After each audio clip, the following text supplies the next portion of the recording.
El- Actualmente en México existe una gran alza en cuanto al tema de la violencia, y para poder dar un panorama más general de ese tema nos gustaría invitarlos a reflexionar acerca de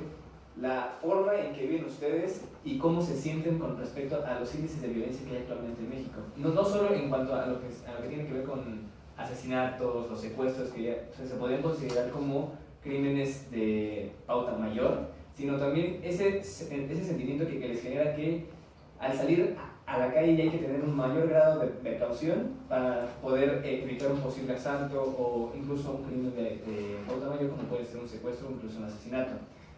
Asimismo, la violencia se define por la Organización Mundial de la Salud como aquel acto en el que se causa una agresión que puede ser tanto física, psicológica o moral, y que tiene como consecuencia un daño, como se dijo anteriormente, que es físico, psicológico o incluso la muerte.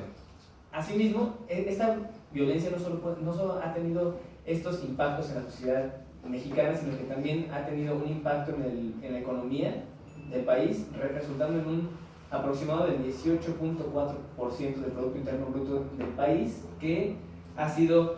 invertido para intentar combatir esta tasa de violencia que vivimos constantemente. Por otra parte, esta violencia no solo puede ser analizada desde el ámbito más común, como se puede tomar el narcotráfico y la guerra contra el mismo, sino que también hay diferentes áreas desde las que puede ser enfocado para poder entender desde dónde se origina la violencia, llámese el contexto social, el contexto cultural, el contexto político, incluso el contexto psicológico, relacionándose una con la otra de manera sucesiva y dando en esto en una persona que puede ser víctima o un victimario de dicha violencia. Enfocándonos primeramente en la parte social, un estudio realizado en la Universidad de Nuevo Laredo, me parece, sobre estudiantes de bachillerato, se destacó que debido al alto índice de violencia que hay en sus cercanías de estos jóvenes, se realizó un estudio para ver qué tanto les había afectado, resultando que estos jóvenes tenían altas probabilidades de padecer algún trastorno mental, que podría ser desde psicopatía, un trastorno obsesivo compulsivo, incluso una paranoia o psicoticismo, que, para aclarar un poco más el tema, es una vulnerabilidad a poder tener conductas impulsivas o agresivas en contra de otra persona. Pero también este contexto social se ve afectado por la parte psicológica, que puede venir desde el entorno, como ya mencionó, a como una enfermedad congénita en esta persona. Como bien dice mi compañero, el ámbito psicológico es un ámbito muy importante y es una de las causas más importantes, sobre todo en nuestro país, ya que según uno de los últimos boletines del año pasado de la Universidad Autónoma de México, hay aproximadamente 9.000 psicópatas en México. ¿Qué es un psicópata? Un psicópata es una persona que sufre de un problema con su desarrollo social y que este desarrollo social no afecta su capacidad intelectual, es decir, que no tiene ningún tipo de autismo o algo por el estilo, simplemente la forma en la que fue criado llegaron a causar un problema en la forma en la que se relaciona con las demás personas, y esto causa que tenga diferentes tipos de trato con las personas y que no vea a las personas de la misma forma en la que nosotros los vemos, no los ve como iguales, sino que los ve como simples, pues es una enfermedad y los ve como pues, otras cosas que están ahí, no los ve tanto como personas. Según un estudio de la Universidad de Alicante realizado por Rimes y otros, el problema principal con los psicópatas es que el área prefrontal del cerebro no recibe tanta glucosa, lo que culmina en problemas con la relación de las personas y sobre todo en la forma en la que se solucionan los problemas. Es decir, que a estas personas les cuesta mucho trabajo solucionar sus problemas y un problema pequeño se puede convertir en un problema muy grande, lo que puede hacer que busquen soluciones que no tienen ningún sentido, como puede ser el asesinato o incluso la violencia. Lo que les ayuda a estas personas a sentirse mejores la violencia, ya que esta las hace sentir como una persona con control sobre otra, y el control es algo que a estas personas les consigue mucho éxtasis o los consigue estar muy feliz, con un sentido de felicidad o euforia. También en este mismo estudio se escribió que la psicopatía está muy relacionada con las emociones y con los sentimientos. Es decir, que los sentimientos forman mucha parte de esto, como ya lo mencionaba. Lo que estas personas intentan sentir es una armonía consigo mismo, y por esto buscan un amparo en la violencia. También algo importante es que la principal causa, sobre todo en México, de estas psicopatías es la violencia en la casa y la violencia en el hogar de cuando estas personas eran jóvenes. Entonces, estas personas intentan desquitarse con la violencia, y al no llenarse bueno, los receptores del cerebro funcionan de una forma extraña, ya que al principio con hacer una actividad mala, sentimos sentimos una gratitud de cierto tamaño, pero si volvemos a hacer algo de ese mismo calibre, el cerebro no se va a estimular de la misma forma. Entonces tiene que ser exponencial, y esto también puede ser una referencia a porque ha venido a la alza esta violencia. Bueno, ahora desde el punto político, los políticos no saben qué decisión tomar ante esta violencia. Por un lado, como lo dice mi compañero, se puede tomar al delincuente como un enfermo mental. Entonces, no se sabe si meterlo a la correccional, a la cárcel para que pague su condena, o meterlo a un hospital psiquiátrico para que se pueda recuperar. Entonces, desde ese punto, los políticos están en una decisión que no saben qué hacer. A pesar de que es un acto delictivo, en las cortes se habla de que se debe defender porque en realidad la persona está enferma. El Observatorio Nacional Ciudadano se encargó de hacer un estudio en 2016 sobre los incidentes de violencia de alto impacto en México, lo cual nos dio que en 2016 fue uno de los años con más violencia en México, específicamente en homicidio intencional. Para esto voy a definir qué es homicidio intencional. Es el acto delictivo en que un individuo o varios matan a otro, pero este se caracteriza por la forma en la que perpetran a la persona o la forma en la que la hacen. Con esto me refiero a que no solamente ya se encargan de matarla, sino que la mutilan o los exhiben públicamente, los degollan. Entonces, en este caso, la violencia ha estado aumentando. Una de las estrategias que ha querido tomar Enrique Peña Nieto en su actual gobierno es no luchar como tal en el narcotráfico, que es el principal actor en este tipo de violencia, sino que trata de erradicar las formas en las que los jóvenes se han acercado a esta violencia, como dar ayuda social, ayudar a la educación, tratar de quitar la educación, tratar de fomentar la educación en la familia para que los jóvenes no tengan esa opción de ir al narcotráfico, y tratar de así reducirla, porque años pasados han tratado de erradicar la violencia con más violencia, tratando de con el ejército acabar con los cárteles, pero esto no ha funcionado, y la actual estrategia tampoco. Bueno, complementando los comentarios de todos mis compañeros, hablando culturalmente, valga la redundancia, en la cultura mexicana, la violencia está aceptada.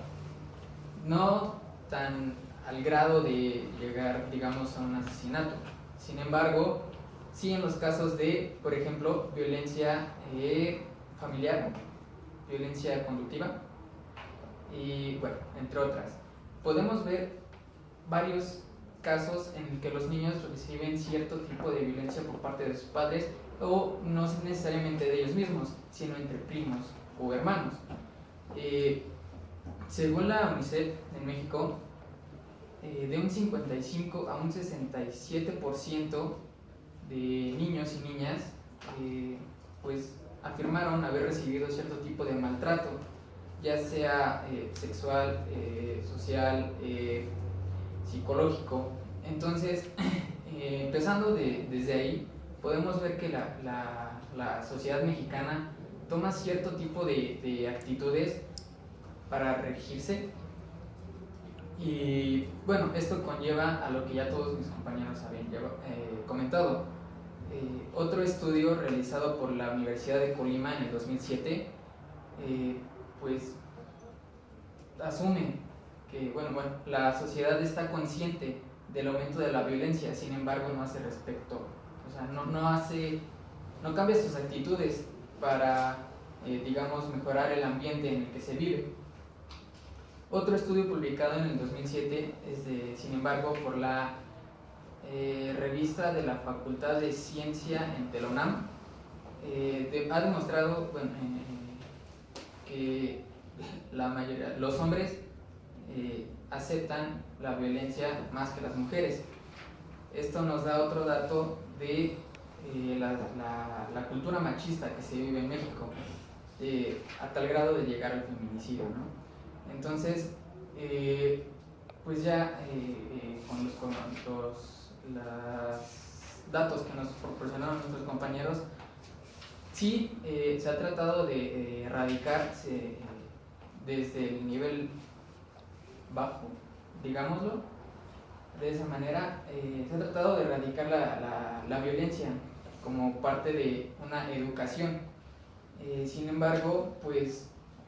podemos observar que aún hay personas que se rigen bajo esta norma. Entonces, la pregunta aquí sería, ¿cómo podemos solucionar esto? ¿A base de educación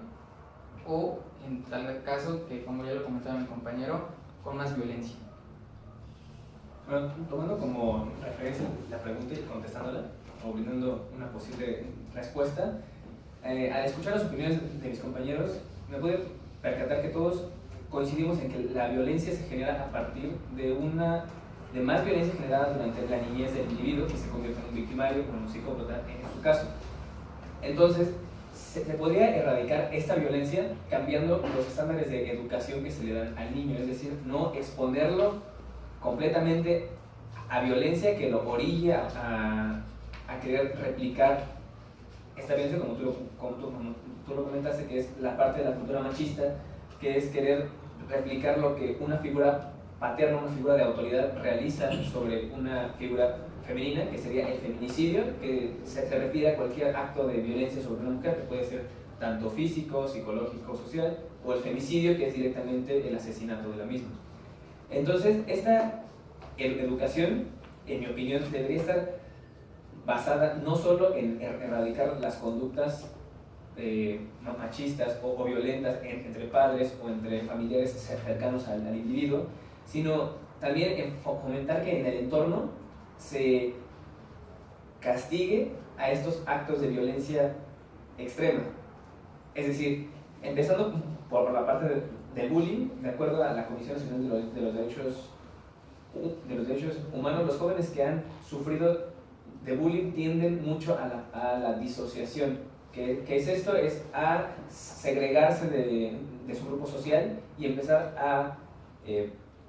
generar esta ira y este odio en contra de las personas que fueron sus victimarios, o en este caso las personas que les provocaron algún daño, ya fuese físico o psicológico. Entonces,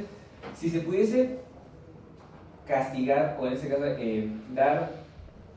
pauta a que esta violencia no se generara, estos niños podrían crecer fuera de la violencia y ver a la violencia como un aspecto malo de sus vidas, pero también un aspecto que puede dañarlos, y no solo a ellos, sino también a su comunidad. No sé qué opinan ustedes. Bueno, yo principalmente creo que la violencia, bueno, yo pienso, y según las bases que nos están dando, creo que la violencia siempre ha estado en la sociedad de la humanidad. Desde los inicios desde las primeras escrituras de la humanidad se denota que ya existía la violencia. Por un ejemplo, podemos ver la historia de Caín y Abel, que es una historia en la que un hermano mata a su otro hermano. Y siempre ha estado este tipo de violencia. El problema es cómo vivimos con ella y cómo funcionamos alrededor de ella. Un ejemplo muy claro bueno, existen dos formas de vivir con la violencia: vivir con ella y aceptarla, o tratar de eliminarla. En la sociedad mexicana creo que ha llegado a un punto en el que ha aceptado la violencia y ha decidido solo vivir con ella, y es algo que se puede ver de forma muy clara en cómo nuestra sociedad funciona y cómo se rige. Antes era muy fácil ir a la calle y jugar a la pelota con tus amigos y no tenías ningún problema, pero ahora es algo que se complica y algo muy difícil salir a la calle, ya que las madres, sobre todo, tienen miedo de que algo pueda pasar, o incluso cuando vas en la combi y cuando vas en la combi es muy común que haya asaltos y ya la gente ya ni se inmuta, ya es algo común, ya incluso los choferes de las combis lo ven como algo normal y como algo que pasa siempre y como algo con lo que tenemos que vivir y siempre es pues solo cuídate ya y cualquier cosa que te hagan pues ni modo, así pasa. Y pues es algo con lo que no podamos vivir. Y también un problema que tiene grave el gobierno mexicano es que no puede hacer una decisión correcta, no existe una decisión correcta para la violencia. Si a las personas se les mete a la cárcel, bueno, esto solo pues empeoraría porque más gente mala está junta y luego muchos de los planes de asesinatos y de asesinos múltiples se generan en la cárcel y bueno, uno de los casos más claros fue en Estados Unidos, dos personajes de los más importantes con más asesinatos múltiples, creo que entre los dos mataron, violaron y bueno, mutilaron a más de 30 personas en Estados Unidos. Fue un caso de dos personas que se conocieron en la cárcel y saliendo de la cárcel empezaron a hacer sus planes. Además, en uno de los estudios de la Facultad de Psicología de la Universidad de Alicante, escriben que un cuarto de la población de los prisioneros sufren de psicopatías. Es decir, que lo que estamos haciendo, en vez de tratar a las personas psicológicamente, estamos intentando inducirlos a la sociedad bueno, con un castigo, que sería estar en cárcel ciertos años. Sin embargo, no estamos atacando las psicopatías o los problemas psicológicos que estos tienen. La forma en la que pues, yo personalmente intentaría solucionar este problema sería intentando solucionar estos problemas psicopatológicos con pues, ya sea tratamiento o con tratamiento psicológico o con medicinas. Sí, definitivamente mi compañero tiene razón. En la actualidad estamos acostumbrados a vivir con la violencia, hemos llegado a aceptarla. Ha pasado casos, como menciona, que los asaltos en las combis ya hasta he conocido personas que llevan un celular extra para dárselos y no les quiten el bueno, o siempre traen en la cartera 20 pesos. Entonces este tipo de cosas han sido lo que ha empeorado la situación, porque la gente solamente se conforma con este tipo de casos. Y como bien mencionaba, los políticos están en ese dilema de o los curamos o los metemos a la cárcel. Entonces es una decisión difícil, no es fácil de tomar, porque muchos presos pueden decir aquí en la cárcel tengo techo y comida y no se rehabilitan, y de hecho pueden salir hasta peor porque conviven con otras personas que pueden tener esos mismos trastornos, por lo cual si se buscara rehabilitarlos quizá podrían hacer la diferencia. Otro de los puntos es que la violencia no puede resolver más violencia, porque cuando el ejército, quiero poner como punto, cuando el ejército ha querido entrar a zonas peligrosas donde hay narcotráfico, la gente se ha puesto les ha puesto un alto, no ha querido que entren, han hecho marchas porque se han acostumbrado a vivir con el narcotráfico, las mismas amenazas les dan más miedo que el mismo ejército. Por eso estamos de acuerdo que el gobierno necesita tomar una decisión eficaz. Por último, me gustaría cerrar comentando que a pesar del aumento en la violencia en los últimos años en México, a pesar de los factores que ya habíamos comentado, pues estamos todos de acuerdo en que pues se necesita un nivel de educación que pueda enseñar a los más jóvenes a no cometer actos delictivos y por su parte pues a la misma sociedad pues de cierta manera inculcarle esa misma cultura que a las generaciones más jóvenes.